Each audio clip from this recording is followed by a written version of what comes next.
जय श्री कृष्ण मित्रों।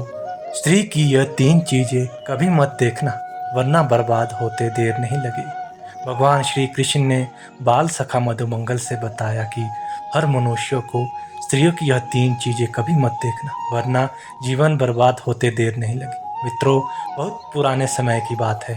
एक जंगल में एक मोर और मोरनी का जोड़ा रहता था। एक दिन मोरनी कुछ खाने की नीयत से जंगल में गई तो मोरनी ने देखा कि एक राजकुमार जिसे लोग मृत मान चुके थे, उसके पास एक राजकुमारी आती है और उसके पैर के नीचे से एक छोटी सी छड़ी को उठा करके राजकुमार के सिर के नीचे रखती है और राजकुमार जीवित होकर बैठ जाता है। यह दृश्य देखकर तो वह आश्चर्यचकित हो जाती है कि वह सोचने लगती है, यह कैसे संभव हो सकता है? यह कौन सा रहस्य है? मोरनी अभी इस तरह से विचार कर ही रही थी कि तभी क्या देखती है कि उसी राजकुमारी ने सिर के नीचे रखी हुई छड़ी को उठाया और राजकुमार के पैरों के नीचे रख दिया। राजकुमार फिर से उसी अवस्था में बेहोश हो गया। इस रहस्य को जानने के लिए वह मोरनी व्याकुल हो रही थी।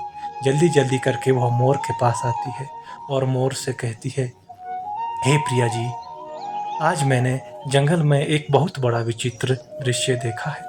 एक राजकुमार जिसे लोग मरा हुआ मान चुके थे, उसी के पास एक राजकुमारी आती है और उसके पैरों के नीचे एक छड़ी को उठा करके सर के नीचे रख देती है। फिर वह राजकुमार जीवित होकर बैठ जाता है।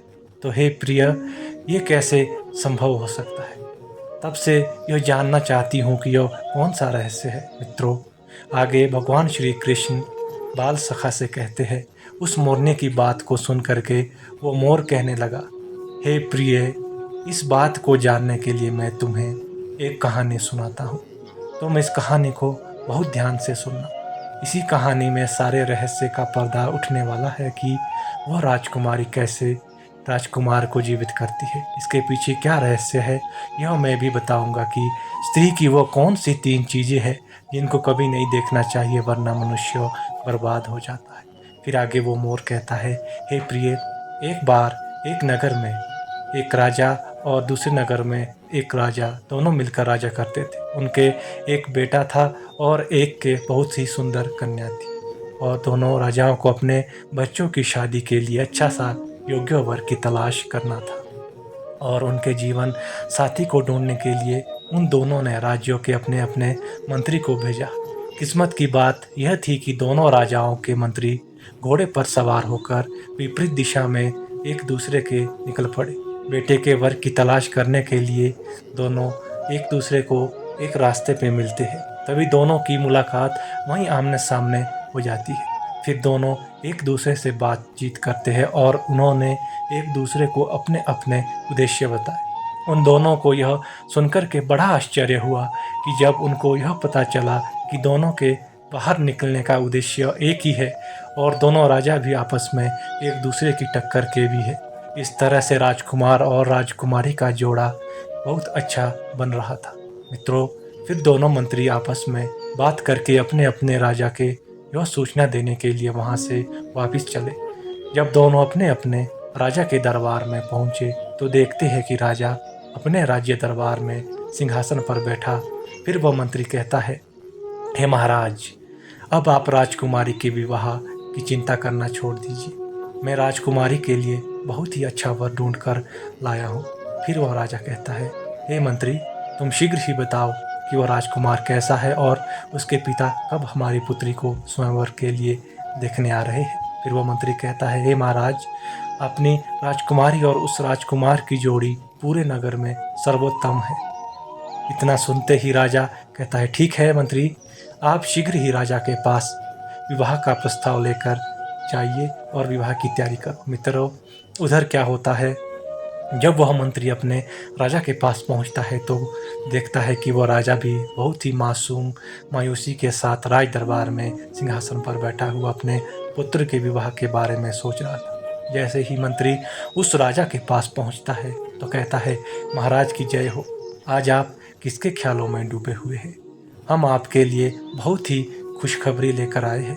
तभी वो राजा कहता है, मंत्री जी, आप आ गए। लगता है हमारे पुत्र के लिए आपने राजकुमारी की तलाश शीघ्र ही कर ली है, इसलिए आप शीघ्र वापस आ गए। तभी मंत्री कहते हैं, हाँ महाराज, बिल्कुल आपने सही, जैसा कहा था मैंने वैसा ही वर ढूंढा है। अब आप राजकुमारी की चिंता छोड़ दीजिए। हमने राजकुमार के लिए ऐसी राजकुमारी खोजी है कि वैसी राजकुमारी पूरे प्रदेश में नहीं है। वो राजकुमारी बड़ी ही गुणवान और चरित्रवान है। हम दावे के साथ कह सकते हैं कि जब आपका पुत्र यानी राजकुमार उस राजकुमारी को देखेंगे तो वो भी उसे दिल दे बैठे। फिर राजा कहते हैं, वाह मंत्री जी वाह, आज आपने बहुत ही अच्छी खुशखबरी सुनाई। आप एक काम कीजिए, शीघ्र ही उस राजा के पास जाइए और उससे हमारे पुत्र की विवाह के बारे में शीघ्र बात कीजिए और जल्द ही हमारे पुत्र की विवाह की तैयारी कीजिए। मित्रों, अब तो दोनों मंत्री अपने अपने राजाओं से अनुमति पा चुके थे कि बात शीघ्र करके विवाह की तैयारी की जाए। फिर क्या होता है, दोनों मंत्री घोड़े पे सवार होकर एक दूसरे से मिलने जाते हैं। तभी दोनों की मुलाकात आमने सामने हो जाती है। दोनों आपस में बातचीत करते हैं और विवाह की दिन तारीख दिखलाते हैं। उसके बाद अपने अपने राज्य को लौट जाते हैं। मित्रों, फिर शादी बहुत ही शानदार तरीके से पूर्ण होती है उन दोनों की शीघ्र ही। लेकिन उनकी खुशियों में एक दुख का बादल छा गया। उनकी खुशी कुछ ही समय के लिए थी। राजकुमार राजकुमारी को अपने साथ एक ही घोड़े पर सवार करने के लिए घर को लौट रहा था तो रात को एक जंगल में रुके। संयोग से वह बगीचा जो था वो परियों का था। वह परियां रात को वहाँ आती थी और उस रात में जब वो वहाँ राजकुमार को सोता हुआ देखा तो उस राजकुमार पर मोहित हो गई। उन्होंने उसको अपना बनाने का सोच लिया। उन्होंने राजकुमार पर ऐसा जादू किया कि वह मौत जैसी गहरी नींद में सो गया। जब अगली सुबह हुई तो राजकुमार ने और दूसरे लोगों को उठाने की बहुत कोशिश की पर राजकुमार नहीं उठे। उन सबको लगा कि राजकुमार अब नहीं रहे। उन्होंने उसका दुख मनाया और उसके लिए रोना धोना शुरू कर दिया। जैसे लोग किसी मरे हुए आदमी के लिए रोते हैं, उसी तरह से वे लोग भी व्याकुल हो गए थे। अब ये सभी इस बात को कभी सहन नहीं कर पाए। ये इसके लिए बड़ी मुश्किल की घड़ी आ गई थी। मित्रों, तभी क्या होता है कि वहाँ पर एक तोता और एक मैना, दो चिड़िया आकर के वहाँ बैठ जाती है। जब राजकुमार के लिए वो लोग रो रहे थे, उसी जगह पर पास में एक पेड़ की डाल पर आकर के तोता और मैना वहाँ आपस में बातें करने लग जाते हैं। तोता ने मैना से कहा कि इन दोनों को, इस राजकुमारी को इस राजा का शरीर दफन नहीं करना चाहिए। मैना ने कहा कि क्यों? तोता कहने लगा, क्योंकि यह राजकुमार अभी मरा नहीं है, शायद कुछ ही दिन में जीवित हो जाएगा। उसके यह शब्द राजकुमारी के कानों में पड़े तो किसी अमृत के समान थे और उसने तुरंत ही यह आदेश दिया कि राजकुमार के शरीर को वहीं पड़ा रहने दिया जाए जब तक वह न कहे। उन्होंने कहा कि हम जो भी आदेश दे रहे हैं उस आदेश का पालन किया जाए बिना कारण बताए ही। इसी आदेश के अनुसार राजकुमार के शरीर को उसी बगीचे में छोड़ दिया गया और जो भी लोग वहाँ थे वे सब अपने अपने घर लौट गए। दुखी राजकुमारी और उसकी तरफ से लोग एक तरफ चले गए, राजकुमार की तरफ से लोग दूसरी तरफ चले गए। राजकुमारी के माता पिता को अपनी बदनसीब बेटी की बदकिस्मत की बात सुन के बहुत बड़ा दुख हुआ। राजकुमारी भी दिन रात रोती रहती थी, कोई चीज़ उसको आराम नहीं दे पाती। हर समय वह राजकुमार के लौटने की बात किया करती थी और उसका इंतज़ार करती थी कि वह अभी आए। आखिर जब उससे अपना और दुख सहन नहीं गया तो वो अपने पिता के पास जाकर कहने लगी, पिताश्री, हम थोड़ा घर से बाहर जाकर राजमहल से बाहर जाना चाहते हैं और थोड़ा घूमना चाहते हैं, क्योंकि हमारा मन बड़ा उदास उदास सा रहता है।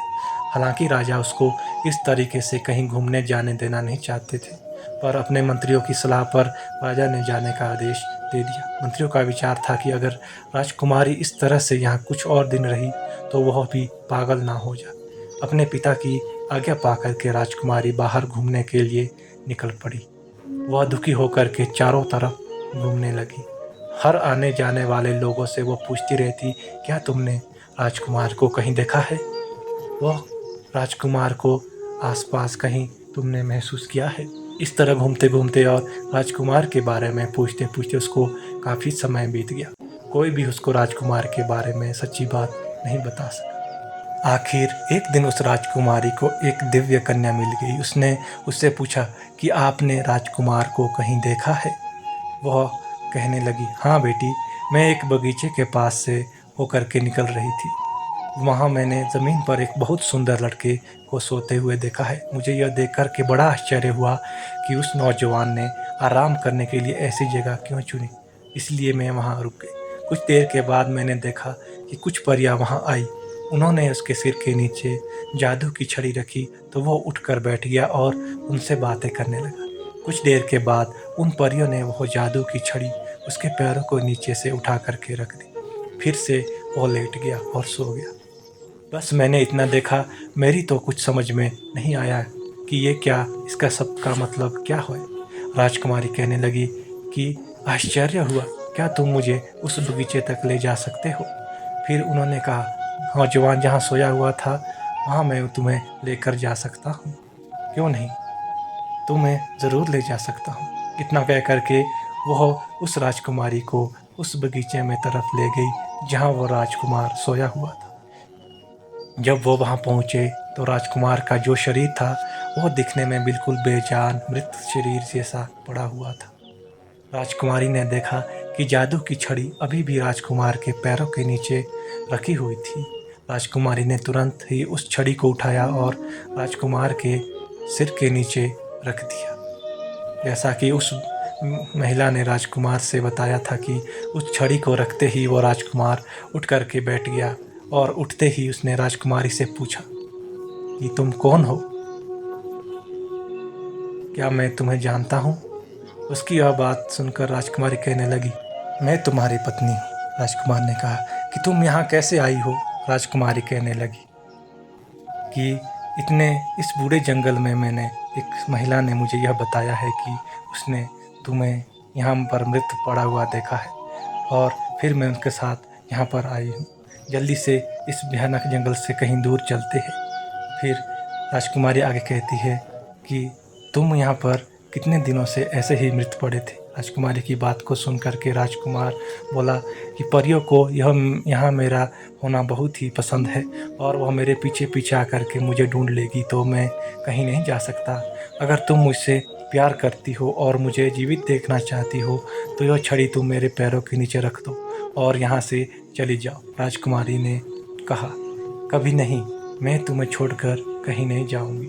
राजकुमार आगे कहने लगा, फिर ऐसा करो कि तुम इस पेड़ के खोखले तने में जाकर कहीं छुप जाओ, क्योंकि तुम यहाँ सुरक्षित नहीं हो, परियां यहाँ कभी भी आ सकती है।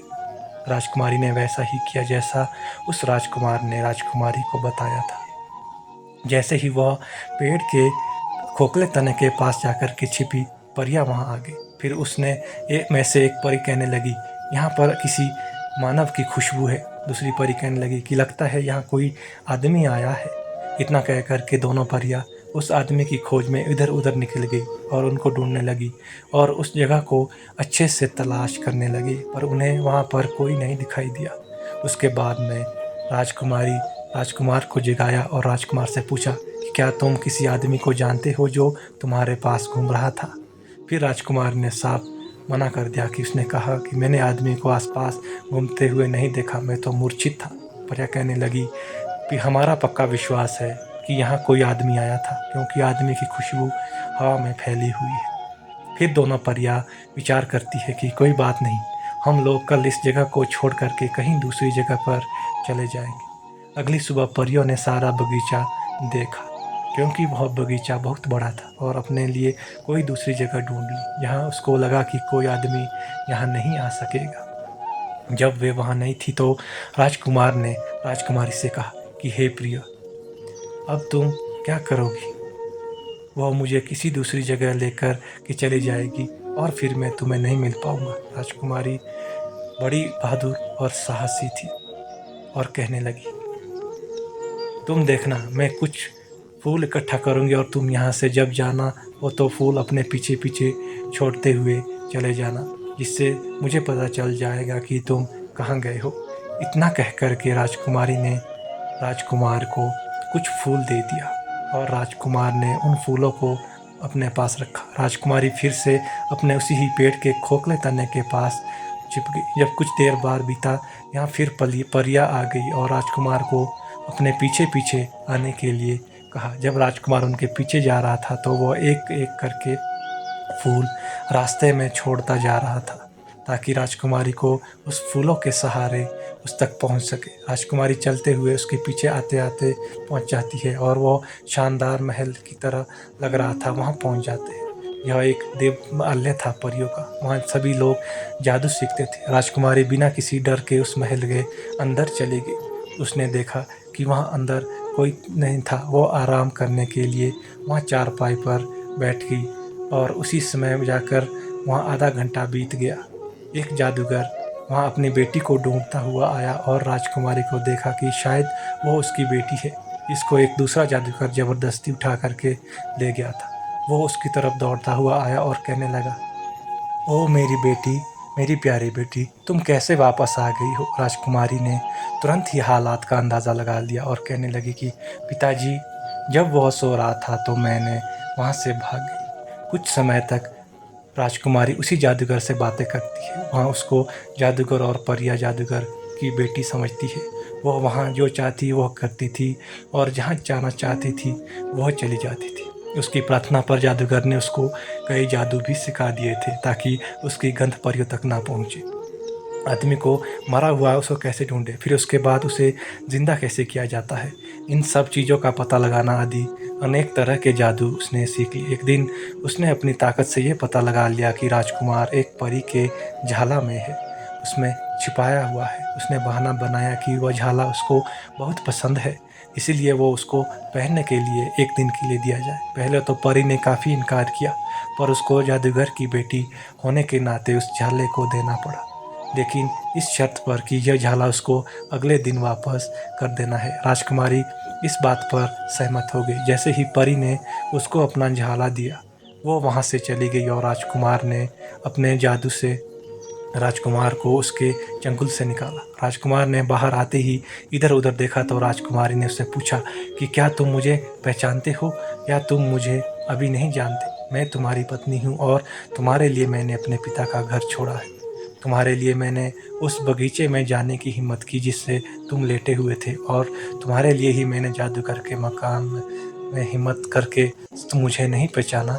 राजकुमारी कहने लगी, चलो मैं वहाँ बताऊंगी कि अब तुम्हें क्या करना है। जादूगर और उसके सब आदमी यह समझते हैं कि मैं उसकी बेटी हूँ, जिससे कोई दूसरा जादूगर उससे ज़बरदस्ती छीन कर मेरी शक्ल की उन्हें ले गया था।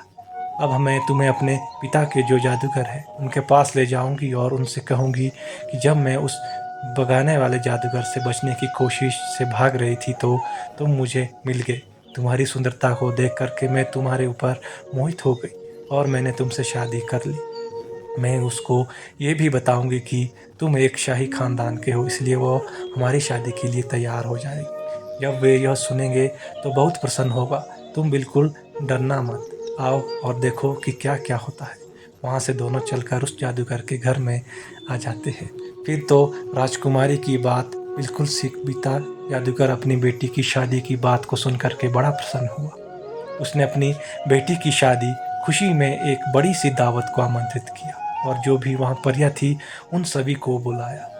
राजकुमार और राजकुमारी जादूगर के पास कुछ हफ्तों तक आनंद से रहे और फिर राजकुमारी ने जादूगर से अपने पिता से मिलने की इच्छा जाहिर की। राजकुमारी को फिर उससे मिलाने के लिए कहा। हालांकि जादूगर उन दोनों को अपने पास रखना चाहता था, पर फिर उनको राजकुमार को घर जाने की इजाज़त देनी पड़ी। उसने उनके लिए बहुत सी भेंट इकट्ठा करके उनको बहुत सी धन दौलत दे करके जल्द वापस आने के लिए कहा और बहुत सारी चीज़ों के अलावा उनको एक ऐसी चादर थी जिस पर बैठ कर के वे कहीं भी आ जा सकते थे। यह राजकुमार और राजकुमारी के लिए बहुत काम की चीज़ थी। उन्होंने उस चादर पर अपना खजाना भरा और उसके ऊपर बैठ कर के सारी परियों से विदा ले करके वह राजकुमार अपने पिता के राज्यों में आकर पहुंच जाता है। क्योंकि राजा की बेटी जब घर वापस लौट आई और उसका मरा हुआ पति वह जीवित हो चुका था और पूरी तरह से ठीक हो गया तो उसके साथ आया हुआ था। उस दिन महल में बल्कि पूरे शहर में चारों तरफ खुशियां मनाई गई थी। राजकुमार और राजकुमारी सुखपूर्वक रहने लगे। मित्रों, कहानी सुनाने के बाद मोर मोरनी से कहने लगा कि सुनो प्रिय, अब मैं तुम्हें बताता हूँ कि स्त्री की वह कौन सी 3 चीज़ें हैं जिनको कभी नहीं देखना चाहिए। सबसे पहली बात, स्त्री की निष्ठा और समर्पण की परीक्षा कभी नहीं करनी चाहिए, क्योंकि यह एक दूसरे के प्रति अविश्वास को दर्शाता है, जिससे रिश्ते कमज़ोर हो जाते हैं। दूसरी बात, स्त्री के साहस की परीक्षा कभी नहीं लेनी चाहिए, क्योंकि एक स्त्री अपनी जिद पर आ जाए तो वह असंभव को भी संभव कर लेती है। मित्रों, भगवान श्री कृष्ण आगे कहते हैं कि स्त्री अपने साहस के कारण ही अपने पति के प्राणों को यमराज से छीन करके ले आती है। इसलिए स्त्री के साहस की कभी परीक्षा नहीं लेनी चाहिए। स्त्री के स्वाभिमान की कभी परीक्षा नहीं लेनी चाहिए, क्योंकि स्त्री अपने स्वाभिमान के लिए कुछ भी कर सकती है और बड़े बड़े महलों को ठुकरा करके वह झोंपड़ी में जीवन व्यतीत कर सकती है। साहस, स्वाभिमान और समर्पण, इन तीनों चीज़ों को कभी नहीं देखना चाहिए, क्योंकि इन तीन चीज़ों की परीक्षा लेने से रिश्ते कमज़ोर हो जाते हैं, और जहाँ रिश्ते कमज़ोर हो गए उस घर को बर्बाद होने में ज़्यादा समय नहीं लगता। आगे भगवान श्री कृष्ण मधुमंगल से कहते हैं कि हे प्रिय सखा, अब आपको संपूर्ण जानकारी मिल गई हो। तब मधुमंगल कहते हैं, हे वासुदेव, हे मेरे परम मित्र, आपने इस सारी घटना को दर्शा करके मेरे जीवन को उद्धार किया। अब मुझे श्री के बारे में पूर्ण ज्ञान हो गया है। मित्रों, आशा करते हैं कि आपको ये वीडियो पसंद आई होगी। जय श्री कृष्ण।